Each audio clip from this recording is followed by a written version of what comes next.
Assalamualaikum warahmatullahi wabarakatuh. Pada kesempatan kali ini, kami dari kelompok 2 akan menjelaskan materi dari buku Schroeder, yaitu tentang laporan laba rugi dan penghasilan komprehensif lain, serta dari buku Scott, yaitu materi tentang pendekatan pengukuran untuk kegunaan keputusan.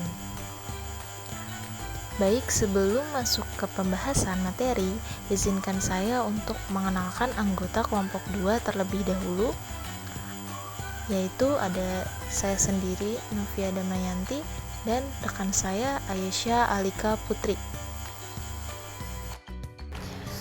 Konsekuensi ekonomi dari pelaporan keuangan.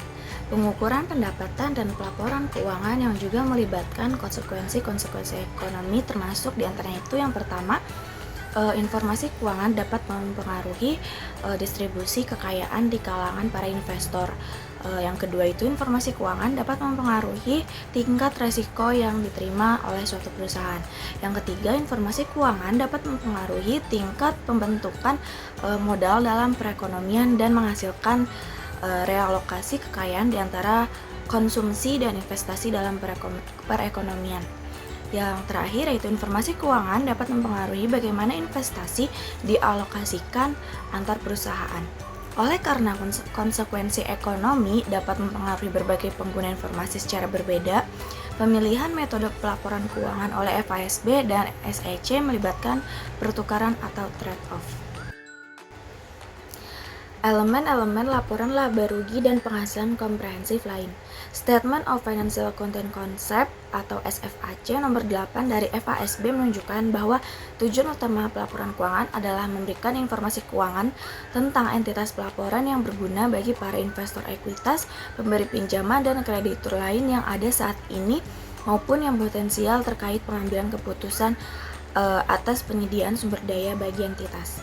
Laporan laba rugi dan penghasilan komprehensif lain memiliki nilai sebagai ukuran atas arus kas masa depan dan efisiensi serta sebagai pedoman untuk mencapai tujuan-tujuan manajerial manajemen. Elemen-elemen laporan keuangan ini telah didefinisikan di dalam SFAC nomor 6 sebagai berikut. Yang pertama itu revenue atau pendapatan, arus masuk atau peningkatan aset lainnya dari suatu entitas atau penyelesaian liabilitasnya atau kombinasi keduanya selama periode pengiriman atau produksi barang-barang, penyediaan jasa, maupun aktivitas-aktivitas lain yang merupakan operasi utama atau besar dari entitas yang sedang berjalan. Yang kedua yaitu keuntungan, kenaikan dalam aset neto dari transaksi periferal atau insidental suatu entitas dan dari semua transaksi lainnya, serta peristiwa dan keadaan lain yang mempengaruhi entitas selama satu periode, kecuali yang dihasilkan dari pendapatan atau investasi oleh pemilik. Selanjutnya, beban arus keluar maupun penggunaan aset atau timbulnya liabilitas lainnya atau kombinasi keduanya selama periode pengiriman atau produksi barang-barang, penyediaan jasa, maupun dilakukannya aktivitas-aktivitas lain yang merupakan operasi utama atau besar dari entitas yang sedang berjalan. Yang terakhir itu kerugian, penurunan dalam aset neto dari transaksi periferal atau insidental suatu entitas dan dari semua transaksi lainnya, serta peristiwa dan keadaan lain yang mempengaruhi entitas selama satu periode kecuali dari beban atau distribusi kepada pemilik. Format laporan. Para pendukung konsep laba kinerja operasi saat ini mendasarkan argumennya pada keyakinan bahwa hanya perubahan pada peristiwa yang dapat dikendalikan oleh manajemen. Konsep ini menyiratkan bahwa komponen-komponen normal dan berulang yang disebut sebagai pendapatan berkelanjutan yang seharusnya menjadi ukuran utama dari kinerja perusahaan. Hal ini berarti laba neto harus mencerminkan aktivitas harian yang diarahkan pada upaya memperoleh keuntungan bagi perusahaan dan disertakannya komponen-komponen lain dari keuntungan atau kerugian yang mendistorsi arti dari istilah laba neto. Sedangkan pendukung konsep laba inklusif berpendapat bahwa laba neto harus mencerminkan semua komponen yang mempengaruhi kenaikan atau penurunan neto dalam ekuitas pemegang saham selama periode tersebut dengan pengecualian pada transaksi modal. Nah, dalam format laporan ini ada pun APB Opinion nomor 9. APB Opinion nomor 9 yaitu pelaporan hasil operasi. Pendapat ini mengambil posisi tengah di antara konsep kinerja operasi saat ini dan konsep inklusif dengan menyatakan bahwa laba neto harus mencerminkan semua komponen laba rugi yang diakui selama periode tersebut dengan pengecualian dari penyesuaian periode sebelumnya. Selain itu, format laporan yang ditentukan APB termasuk dua angka laba, yakni laba neto dari operasi dan laba neto dari operasi ditambah pos-pos luar biasa. Selanjutnya itu ada laba dari operasi yang berkelanjutan. Jumlah yang diungkapkan untuk memperoleh laba dari operasi yang berkelanjutan adalah pendapatan dan beban perusahaan yang normal dan berulang. Pendapatan berkelanjutan adalah jumlah yang seharusnya digunakan oleh investor sebagai titik awal untuk memprediksi laba di masa depan. Nah, adapun komponen pendapatan yang tidak berulang, yaitu yang pertama operasi yang dihentikan, yaitu komponen yang telah dilepaskan atau diklasifikasikan sebagai dimiliki untuk dijual. Yang kedua yaitu ada pos-pos luar biasa. APB Opinion nomor 9 mendefinisikan pos-pos luar biasa sebagai peristiwa dan transaksi yang berdampak material yang tidak diperkirakan akan sering terjadi dan tidak akan dianggap sebagai faktor-faktor berulang dalam setiap evaluasi dari proses operasi bisnis yang biasa. APB Opinion nomor 30 yaitu pelaporan hasil-hasil operasi menggantikan FAS BASC 25 20-45 mendefinisikan pos-pos luar biasa itu sebagai peristiwa dan transaksi yang dibedakan berdasarkan sifatnya yang tidak biasa dan jarang terjadi. Nah, adapun karakteristik ini didefinisikan sebagai berikut. Yang pertama itu sifat yang tidak biasa. Peristiwa atau transaksi harus memiliki tingkat abnormalitas yang tinggi dan tidak terkait atau hanya tiba-tiba terkait dengan aktivitas-aktivitas biasa. Yang kedua itu ada jarang terjadi. Peristiwa atau transaksi tidak dapat diharapkan akan terjadi di masa mendatang.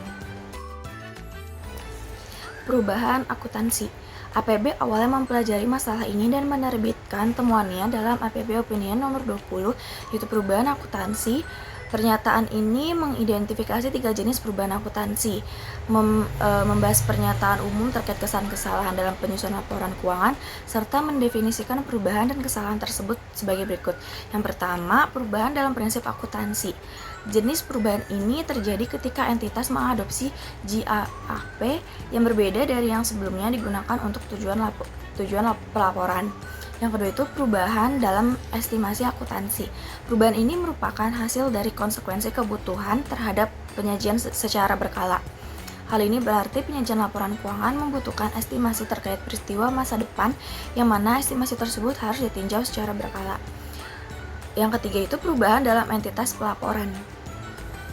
Jenis perubahan ini disebabkan oleh perubahan dalam unit pelaporan yang bisa jadi merupakan hasil dari konsolidasi, perubahan pada anak perusahaan tertentu, atau perubahan dalam jumlah perusahaan yang akan dikonsolidasikan. Yang terakhir itu kesalahan. Kesalahan tidak dipandang sebagai perubahan akuntansi.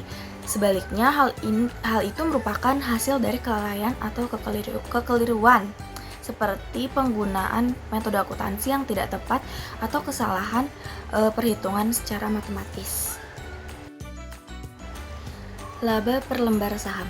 Yang pertama itu ada EPS dasar. Tujuan EPS dasar adalah mengukur kinerja perusahaan selama periode pelaporan dari perspektif pemegang saham biasa. Adapun rumus EPS dasar yaitu laba neto dikurang dividen preferen dibagi jumlah rata-rata tertimbang atas jumlah saham yang beredar. Yang kedua itu EPS yang terdilusi. Tujuan dari EPS yang terdilusi adalah mengukur kinerja performa perusahaan selama periode pelaporan dari perspektif pemegang saham biasa, seolah-olah pelaksanaan atau konversi sekuritas yang berpotensi terdilusi benar-benar telah terjadi. Sekuritas yang mana saat pelaksanaan atau konversinya bersifat antidilutif dikecualikan dari perhitungan EPS yang terdilusi. EPS yang terdilusi itu harus melaporkan potensi maksimum dari dilusi. Ketika terdapat lebih dari satu sekuritas yang berpotensi terdilusi, maka pengaruh masing-masing sekuritas yang berpotensi terdilusi ditentukan terlebih dahulu dengan menghitung laba per lembar saham tambahan. Sekuritas kemudian disertakan secara berurutan dalam perhitungan EPS yang terdilusi. Sekuritas yang memiliki laba per lembar saham tambahan yang terendah, misalnya sekuritas dengan pengaruh yang berpotensi terdilusi tinggi, disertakan terlebih dahulu. Selanjutnya itu ada opsi beli dan waran. Opsi beli dan waran memberi hak kepada pemegang untuk membeli bagian saham perusahaannya dengan harga opsi yang ditentukan sebelumnya. Dalam pelaksanaan opsi saham dan waran tertentu, pemegang penerima bagian saham biasa dalam bentuk uang tunai. Selanjutnya itu opsi jual tertulis. Opsi jual tertulis dan kontrak beli serah mengharuskan entitas pelaporan untuk membeli kembali bagian saham yang dimilikinya pada harga yang telah ditentukan sebelumnya. Selanjutnya itu ada sekuritas konversi. Sekuritas konversi itu merupakan sekuritas biasanya obligasi atau saham preferen yang dapat dikonversi menjadi sekuritas lain, biasanya saham biasa, pada nilai tukar yang telah ditentukan sebelumnya. Selanjutnya itu ada saham yang dapat diterbitkan secara kontingensi. Saham yang dapat diterbitkan secara kontingensi adalah saham yang emisinya bergantung pada pemenuhan kondisi tertentu, seperti mencapai tingkat laba tertentu atau harga pasar dari saham biasa di masa depan. Dan yang terakhir itu kegunaan dari laba per lembar saham. Tujuan dari EPS secara keseluruhan bagi para investor adalah memberikan indikasi tentang nilai perusahaan dan perkiraan dividen di masa depan. Laba komprehensif. Laba komprehensif didefinisikan sebagai perubahan dalam ekuitas atau aset neto perusahaan selama periode dari transaksi serta peristiwa dan keadaan lain dari sumber non-pemilik. Tujuannya adalah melaporkan ukuran kinerja perusahaan secara keseluruhan dengan mengungkapkan semua perubahan dalam ekuitas perusahaan yang dihasilkan dari transaksi dan peristiwa ekonomi lainnya yang diakui pada periode tersebut selama transaksi dengan pemilik dalam kapasitasnya sebagai pemilik.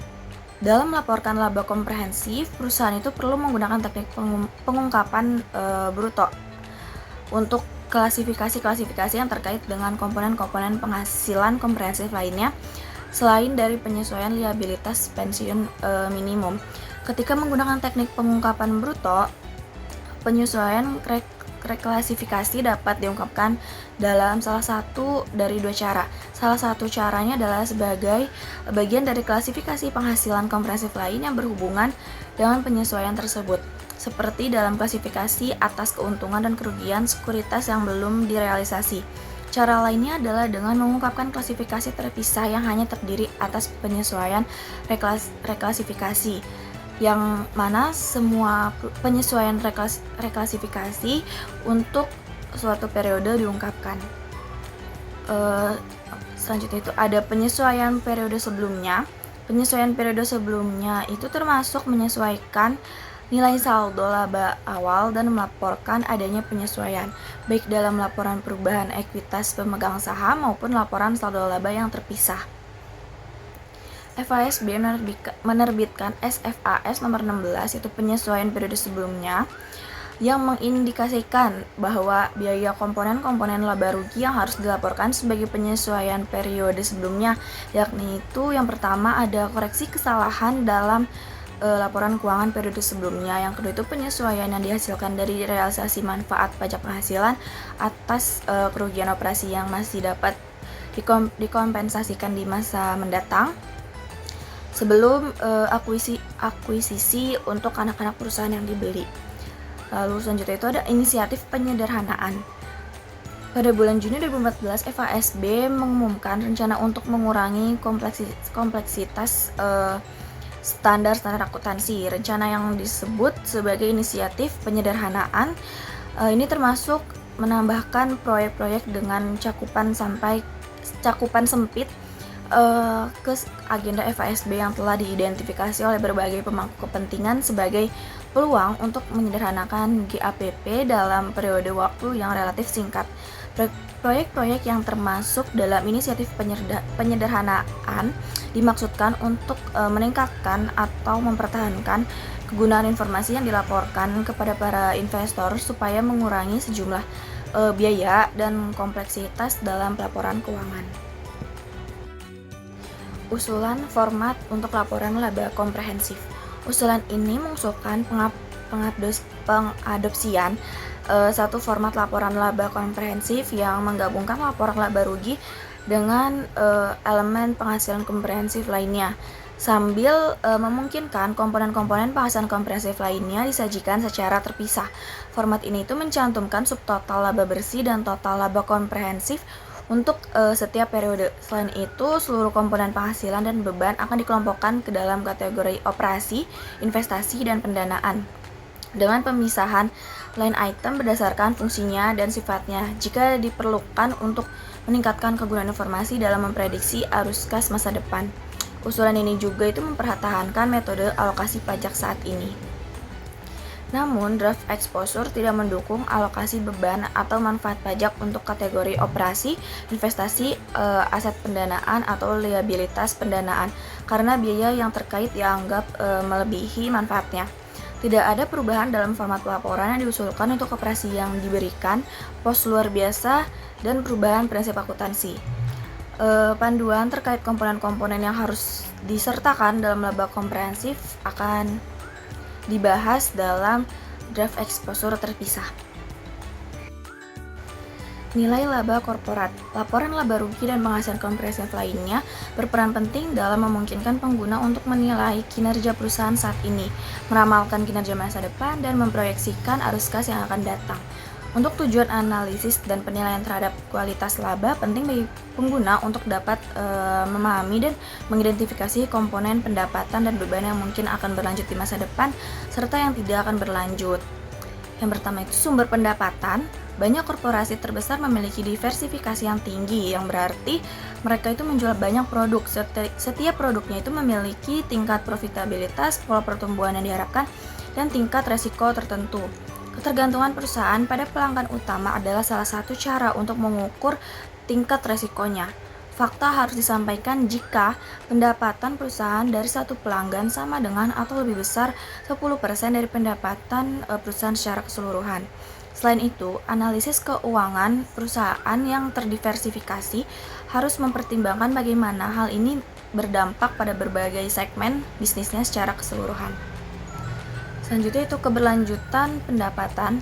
Keberlanjutan pendapatan perusahaan dapat dinilai dengan menganalisis tren pendapatan yang dari waktu ke waktu dan meninjau diskusi dan analisis manajemen. Selanjutnya itu diskusi dan analisis manajemen. Diskusi dan analisis manajemen dalam laporan tahunan perusahaan dapat memberikan informasi yang berharga terkait keberlanjutan laba perusahaan dan biaya-biaya yang terkait dengannya. SEC mewajibkan perusahaan-perusahaan untuk mengungkapkan setiap perubahan atau potensi perubahan dalam pendapatan dan beban agar dapat membantu mengevaluasi kemungkinan adanya penyimpangan dari periode ke periode. Selanjutnya yaitu analisis laba bruto. Analisis laba bruto perusahaan berfokus pada upaya menjelaskan variasi dalam penjualan, beban pokok penjualan, dan pengaruhnya terhadap laba bruto. Perubahan tahunan dalam laba bruto itu disebabkan oleh perubahan volume penjualan, perubahan harga jual per unit, dan perubahan biaya per unit. Persentase laba bruto perusahaan itu dihitung sebagai berikut, yaitu persentase laba bruto itu sama dengan laba bruto dibagi penjualan neto. Selanjutnya itu analisis laba neto. Persentase laba neto perusahaan yang merupakan indikator dan atas efektivitas kinerjanya secara keseluruhan dapat dihitung sebagai berikut, yaitu persentase laba neto sama dengan laba neto dibagi penjualan neto. Untuk dapat memahami kinerja perusahaan dari sisi operasi utamanya, beberapa analis itu menghitung persentase laba operasi. Laba operasi adalah margin bruto dikurangi beban operasi. Nah, berikut ini adapun perhitungan persentase laba operasi, yaitu laba operasi dibagi penjualan neto.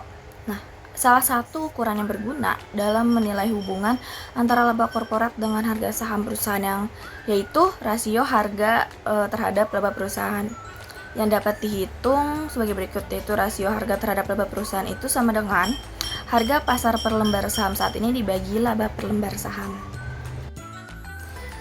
Adapun kesimpulan dari materi ini yaitu yang pertama, pelaporan keuangan memiliki konsekuensi ekonomi yang signifikan. Informasi keuangan yang tepat dapat mempengaruhi distribusi kekayaan di antara para investor, tingkat risiko yang diterima oleh perusahaan, pembentukan modal dalam perekonomian, dan alokasi investasi antar perusahaan. Yang kedua, itu laporan laba rugi dan penghasilan kompresif lainnya memiliki peran penting dalam pelaporan keuangan. Mereka memberikan informasi tentang kinerja perusahaan dan pengaruhnya terhadap ekuitas pemegang saham. Yang ketiga itu konsep-konsep seperti laba bersih, komponen pendapatan yang tidak berulang, dan pos-pos luar biasa penting dalam perhitungan laba per lembar saham atau EPS dan dalam analisis kinerja perusahaan. Yang keempat itu penyesuaian periode sebelumnya dapat terjadi dalam pelaporan keuangan jika ada kesalahan dalam laporan sebelumnya atau perubahan dalam estimasi akuntansi. Yang kelima, inisiatif penyederhanaan dalam standar akuntansi bertujuan untuk mengurangi kompleksitas dan meningkatkan kegunaan informasi dalam pelaporan keuangan. Yang keenam, untuk mengevaluasi kinerja perusahaan, analis dapat mempertimbangkan faktor-faktor seperti sumber pendapatan, keberlanjutan pendapatan, analisis laba bruto, analisis laba neto, dan rasio harga terhadap laba perusahaan. Dengan memahami konsep-konsep ini dan menganalisis informasi keuangan dengan cermat, pemangku kepentingan itu dapat membuat keputusan investasi dan kredit yang lebih informasional dan relevan.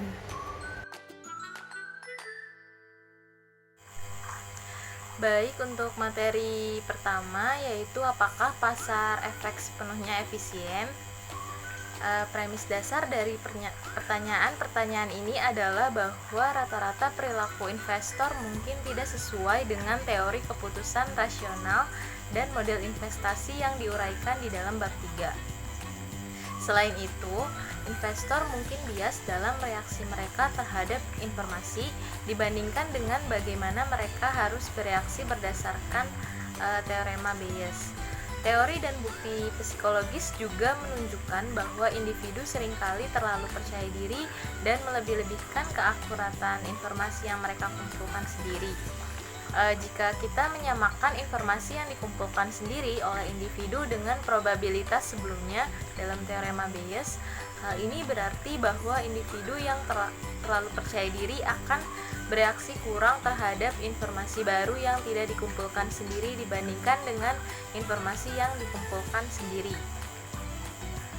Secara kolektif, teori dan bukti keuangan perilaku yang dibahas di bagian sebelumnya menimbulkan pertanyaan serius tentang sejauh mana efisiensi pasar sekuritas dan perilaku rasional investor. Artinya, selama ada buktinya perilaku pasar tidak konsisten dengan efisiensi, tidak ada teori alternatif terpadu yang memprediksi dan mengintegrasikan bukti-bukti anomali tersebut. Sebagai contoh, misalnya Fama menunjukkan bahwa teori dan bukti reaksi harga saham yang berlebihan terhadap informasi sama lazimnya dengan reaksi yang kurang. Akibatnya harga saham bereaksi kurang baik relatif terhadap reaksi pasar yang efisien dan melayang ke atas atau ke bawah seiring berjalannya waktu. Materi berikutnya yaitu anomali pasar sekuritas yang efisien. Terdiri dari dua, yaitu yang pertama ada post announcement drift. Post announcement drift ini menjelaskan tentang kandungan informasi yang harus cepat dicerna oleh investor dan dimasukkan ke dalam harga pasar yang efisien. Namun sudah lama diketahui bahwa hal ini tidak terjadi. Bagi perusahaan yang melaporkan kabar baik dalam laba triwulannya, return sekuritas abnormal mereka cenderung meningkat selama beberapa waktu setelah pengumuman laba mereka. Demikian pula, perusahaan yang melaporkan berita buruk dalam pendapatannya cenderung mengalami penurunan return sekuritas abnormal pada periode yang sama. Fenomena ini bisa disebut sebagai post-announcement drift. Yang kedua, market response to accrual. Studi anomali yang diuraikan sampai saat ini menunjukkan bahwa pasar sekuritas tidak sepenuhnya efisien dan inefisiensi tersebut didorong oleh perilaku investor yang bias. Kita mungkin berharap bahwa bahkan investor yang memiliki bias perilaku akan menyadari keberadaan mesin uang dan mulai mengeksploitasinya. Yang kedua, bisakah anomali tersebut diciptakan oleh investor yang rasional? Jika demikian, teori rasionalitas investor dapat diselamatkan, meskipun pasar sekuritas mungkin tidak sepenuhnya efisien. Selanjutnya, pertahanan terhadap rasionalitas investor rata-rata. Ada menjatuhkan ekspektasi rasional. Secara teori, perilaku harga saham yang serupa dengan yang diprediksi oleh behavioral finance dapat dihasilkan oleh investor yang rasional. Hal ini misalnya ditunjukkan oleh Brave dan Hinton tahun 2002 yang melonggarkan asumsi ekspektasi rasional bahwa investor segera mengetahui perubahan parameter yang mendasari perusahaan. Kedua, menjatuhkan pengetahuan umum. Penelitian oleh DeLong, Slaver, Summer, dan Waldman tahun 1990 menyebutkan di mana investor yang rasional alih-alih menjual saham perusahaan yang mereka rasa dinilai terlalu tinggi, malah ikut-ikutan mengeksploitasi kenaikan harga yang mereka yakini akan terjadi. Ketertarikan kita pada keyakinan tingkat tinggi muncul karena keyakinan investor rasional tersebut dapat menghasilkan perilaku harga saham serupa dengan yang diprediksi oleh behavioral finance. Baik, selanjutnya yaitu efisiensi pasar efek dan rasionalitas. Pada bagian sebelumnya, kita menyimpulkan bahwa pasar sekuritas tidak selalu sepenuhnya efisien. Berdasarkan pada perkembangan harga likuiditas setelah terjadinya bubble dan berbagai kelambanan dalam konvergensi harga menuju nilai efisien. Pasar cukup konsisten dengan rasionalitas investor rata-rata. Kurangnya transparansi instrumen keuangan yang rumit, pelaporan yang tidak memadai mengenai kewajiban di luar neraca, dan realisasi tiba-tiba dari tingginya korelasi krisis pasar di seluruh dunia dapat menyebabkan meningkatnya keengganan terhadap risiko. Bisa disimpulkan bahwa walaupun harga sekuritas kadang-kadang dapat menyimpang secara signifikan dari penetapan harga pasar yang efisien, pasar sekuritas pada umumnya cukup dekat dengan efisiensi penuh sehingga akuntan dan pembuat standar dapat dipandu oleh teori ini. Di dalam analisis akhir bagi akuntan mungkin tidak menjadi masalah apakah model rasional atau model perilaku yang paling deskriptif terhadap investor, karena implikasi tindakannya serupa. Ada yang berpendapat bahwa dengan memungkinkan prediksi yang lebih baik mengenai kinerja perusahaan di masa depan, memasukkan nilai-nilai saat ini ke dalam laporan keuangan dengan tepat akan menguntungkan investor yang rasional. Selanjutnya, alasan lain yang mendukung pendekatan pengukuran. Sejumlah pertimbangan menunjukkan bahwa kegunaan pengambilan keputusan dalam pelaporan keuangan dapat ditingkatkan dengan meningkatkan perhatian terhadap pengukuran. Dengan demikian, investor mungkin memerlukan lebih banyak bantuan dalam menilai probabilitas kinerja perusahaan di masa depan dibandingkan yang mereka peroleh dari laporan biaya historis. Selain itu, kita akan melihat bahwa laba bersih yang dilaporkan hanya menjelaskan sebagian kecil variasi harga sekuritas di sekitar tanggal pengumuman pendapatan, dan porsi yang dijelaskan mungkin menurun. Dari perspektif teoretis, teori surplus bersih Olson menunjukkan bahwa nilai pasar perusahaan dapat dinyatakan dalam variabel laporan laba rugi dan neraca.